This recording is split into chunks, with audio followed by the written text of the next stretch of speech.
Lisuda jud aning naatay pagkasuyaon no, kay kung naatay makita sundugon dayon. Ambot unsay tawag ani, wala man pud giingon dito sa video kung unsa ni. Basta manok ni siya nga giblend ang mga lamas bago gipahid sa manok tas giluto sa air fryer. Limpyo na dayon ang manok, nahugasan na tas akong gihiwaan, tas akong gitimplahan og asin lang og paminta. Tong video nga akong nakita, pag humanyag blend sa mga lamas, gidiretso niyag pahid sa manok. Pero ako gusto ko i-half-fry usa ang manok bago ang tanan. Mao day ni akong mga lamas, dili na nako iingon kung unsa na, kabalo naman mo ana. Tas i-blend lang nato na sila sa among blender nga halos nalumutan na.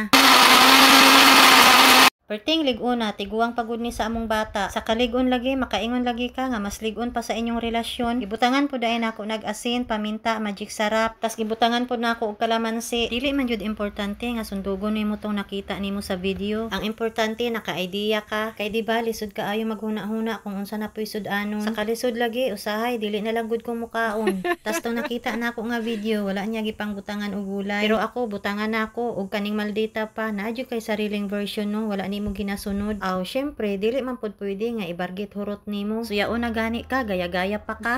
Giuna day nako butang ng mga gulay. Murag na mali ko ani ay dapat giprito usa nako ang mga gulay. Tas gibutang na pud nato ang mga manok. Tas syempre ang atong sauce katong mga lamas nga giblend ganiha. Lami pud ani nimo ang mga lamas kung mag-adobo ka. Kay wala joy masayang, makaon tanan. Maong ayaw na huna-hunaan ang hugason, gamitan na inyong blender. I-try lang man ako ang 20 minutes kay dili ko sigurado pero tan-awa. Perfect kaayo pati ang kulay parehas jud atong video. Syempre pati ang lasa sigurado ko lami jud ni kaayo. O di ba wala pa gani na tilawan pero kung makaistorya murag katong chef sa karinderya. Daan palagi ko dapat giha-fry pud nako ang mga gulay kay tan-awa hilaw jud siya. Pero i-apil gihapon nako naghaon para sa presentation. Lutuon ra nako na unya, dili lang nako naapilon og kaon karon. Kay dili man gud ang gulay akong nasuyaan diha, ang manok man gibutangan lang jud nako na gulay, walay but-anay.